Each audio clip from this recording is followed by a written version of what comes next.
This Real Agriculture podcast is brought to you by Genesis Fertilizers. Nitrogen fertilizer is your farm's #1 expense. Farmers are working together through Genesis Fertilizers to solve the problem of high prices and security of supply by planning a state-of-the-art nitrogen plant. Security and earnings through ownership is the solution. Visit Genesis today at genesisfertilizers.com to learn more. Good day and welcome to Wheat Pete's Word here on Real Agriculture for Wednesday, January the 3rd. Happy New Year on this episode of The Word. Oh, we have to mention hockey. Oh my gosh, Professional Women's Hockey League. So cool. Then, what went on in 2023? We're going to ask you that question. Have to talk about the Ontario Ag Conference. That's where I am today. The weather, and then a few agronomy answers. There were actually about 3 or 4 people that responded to my request for questions because, you know, it is the winter time. There's not a lot going on out in the field, so I appreciate those people leaving questions. And get with the program. Let me know what you want me to talk about. All right, let's go.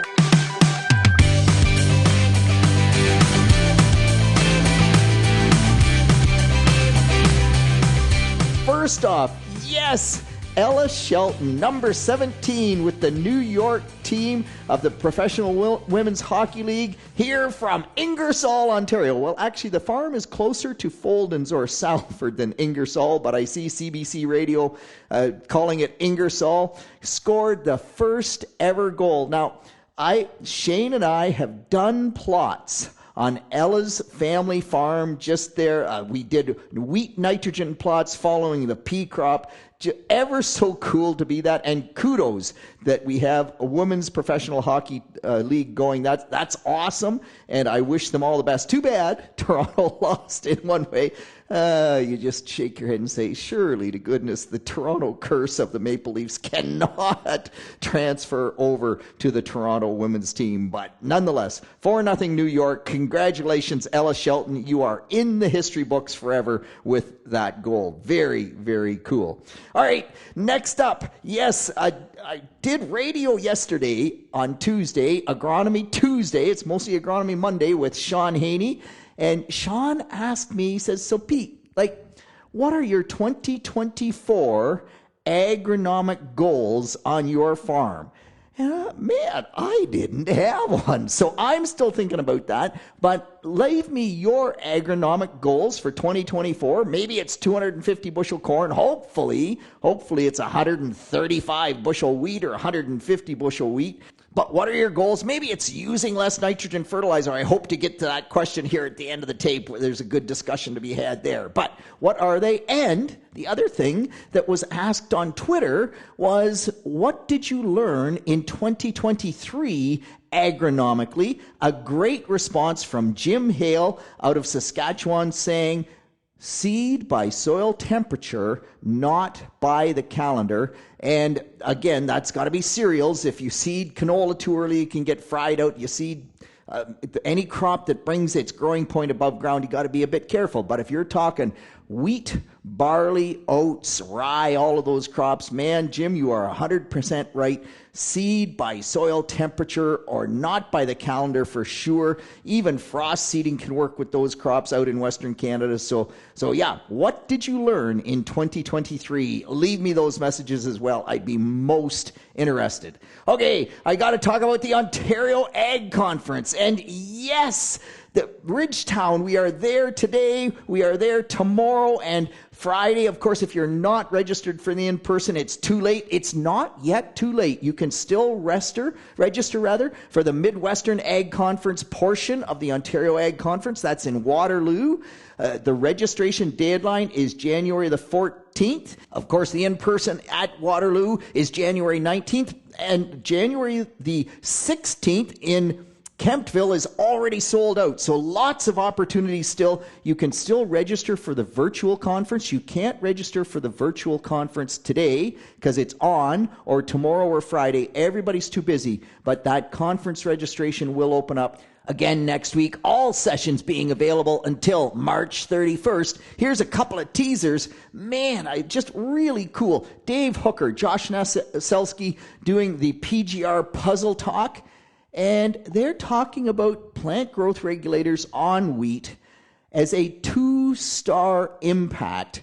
And at the summary at the end, they go through all the things that impact it. It's not just plant growth regulators. They're part of the puzzle, but really a great session. The rotation advantage with Amélie Godin. In the United States, crop insurance is now rating farmers' premiums based on whether or not they rotate crops, because crop rotation has such a huge impact on whether or not they get into a situation where they make a claim. And again, you can watch that session. It's called the Rotation Advantage. Just some really amazing sessions. These are the on-demand sessions. They're part of the virtual conference. You don't have to go in person. So get registered, because there's just so much there. All right, I want to move on. And wow, December was warm, and everybody's tweeting to me, emailing me, saying, Pete, I think the wheat's still growing. Pete, this wheat's still growing. Come on, man. Like, look at what's going on. And yes, up until, I don't know, the end of December, the average temperature at the Waterloo Airport, 6.7 degrees Celsius. That's the second warmest on record. The other one was 2015. And if you recall 2015, I do. I think my comments about 2015 was that the wheat was still growing on Christmas Day. You could open up your back door and the stupid wheat was still growing. Now, the difference is that it was a lot drier in 2015. But I looked up just to make sure I was not blowing smoke what the wheat yield was in 2016, because lots of people are saying, is it a good thing the wheat's growing? Is it a bad thing the wheat's growing? 2016, the wheat average yield was 96.7 bushels per acre. That was a record crop up until that point, until we took it out in 2022, and 2023 was also better than 96.7. But nonetheless, if the wheat is still growing in December, it's making fall tillers. Fall tillers have more yield potential than spring tillers, and yes, we'll drop a few off. So, but it's still adding yield potential. I don't like the wet. The wheat definitely is showing the wet feet, and we got to try to get away from that as much as we can from a drainage standpoint, from an internal soil structure, organic matter, just better soil tilth standpoint. But regardless, a warm December typically means more wheat yield potential. So, yee-haw! I hope that prediction comes true, or I hope that thought process, not really a prediction, just a thought process. Hey, it's not warm everywhere. Man, oh man, it is cold in Scandinavia and Finland. Minus 40.5 Celsius at an airport in Finland, right in central Finland. You just go, oh my gosh, that is stinking cold. And so, it's one of the things that it really drives home is you have to separate weather from climate. So the weather is what's happening here. It's warm December. The climate is what's happening all over the globe. Right now, if you were in Finland, you would say, man, it is not warm. And so what's going on here? But that's weather as opposed to climate, and that is one of those things we have to get our brains around. Just as we talk about weather, get this. Naples in Florida, the driest year on record, 2023, only 30 inches of rain. Now, 30 inches of rain, a lot of rain for it to be driest year on record, but Florida's a wet state, right? So 30 inches of rain. Naples, that's on the west coast of Florida. Go to the east coast, 100 miles away to Fort Lauderdale, 114 inches of rain in 2023. It's record wet. So the same year, 100 miles apart, we have the driest and the wettest year on record. And it just goes to show you that, wow, the weather can vary a lot in a very short distance. There's no doubt about that. Fraser River, here's a real concern. The Fraser River right now is essentially dry, very little water in the Fraser River, no snowpack through that region all the way down on the Rocky Mountains on the western side. You get into Idaho, it's dry. Montana is dry. The west part of Washington State, through British Columbia. and there's just no snowpack. We should have lots of snow right now. They're not getting snow. The weather patterns with El Nino are setting up that they probably aren't going to get a lot of snow. And the impact is that we're already concerned that the forest fire season could start earlier this year than it did even last year. And we know what happened with the smoke situation last year. So I sure hope that doesn't happen. But wow, just weather everywhere is different. On the weather front, check your bins, check your grain in storage. A great tweet by Sean Schill. So December has been warm, but it's also been wet. And that means there has not been many days that were good for aerating the heat out of bins. And if you combine corn and pulled it out of the dryer in November, man, it could easily be 10 or 12 or 15 degrees or even warmer if it's coming out of the dryer into that bin, and you must cool it down. If you don't cool it down, we're going to get into convective air currents. We're going to get spoilage in the grain. And Sean had just such a great picture on Twitter where the bins he had been able to aerate and pull the heat out of, the snow was still on the roof of the bin. We had a little bit of snow New Year's Day and yesterday, so just a skiff of snow out there. Bin, roof snow, no ice anywhere. The bins that he hadn't aerated, very little snow on the roofs that had all melted down and formed icicles on the side of the bin.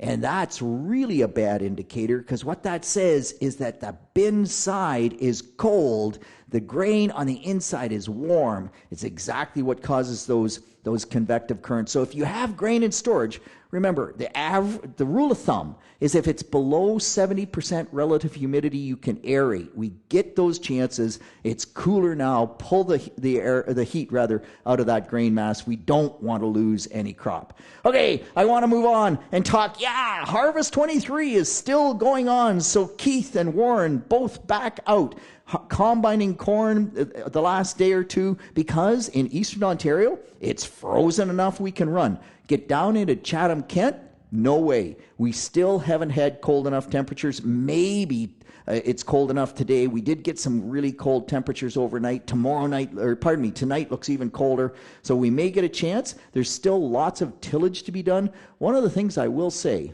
is that while I was away, there was a ton of tillage done in fields where the fields were simply too wet. And man, you get away with it to a certain extent, because now the wet-dry cycles, the freeze-thaw cycles will fix the surface.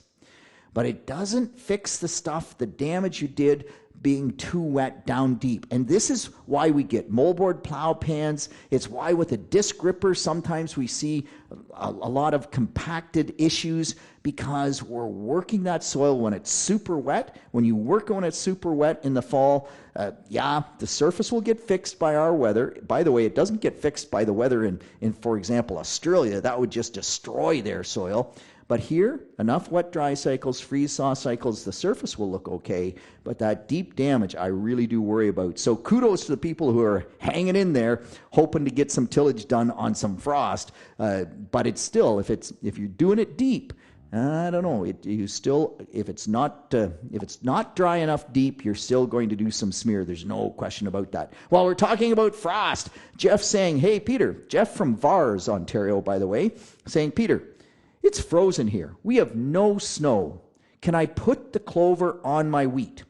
Jeff, I'm going to say don't do it yet. I understand why you want to, and it could work. If you get it covered with snow and it just stays covered with snow, then once it gets warm and the snow goes, the clover is there, it's got good moisture, it's imbibed, it'll take off and grow. The challenge always is that if clover gets to the first trifoliate, alfalfa is the same way. If they get to first trifoliate, they lose their cold hardiness, and -4 kills them. You put them on in January, we get a February thaw, they start to grow, we get a bit of a warm March, they get up to that first trifoliate stage, we get a cold April night below -4, which often happens, and it will take that stand out. So in my mind, I really would rather you wait until, mid-February, late February, at VARs, maybe even the first part of March, just because you're a little bit colder. And when we get down along the Lake Erie or down into the deep southwest, I think late February works pretty well. January, it's a risk, that's for sure. Carl saying, hey, Peter, how late do I seed cereal rye? It was late December when he asked me. He said, we're just taking off our last 70 acres of corn. We've got cereal rye on everything else. Do I spread it? Do I take that risk? Does it do any good? Yeah, at the end of the day, Carl, it really does depend on what crop you're going to grow. And so Carl said soybeans, so then cereal rye is okay, except we want to plant those soybeans almost before corn now. We really want to push them early as we can.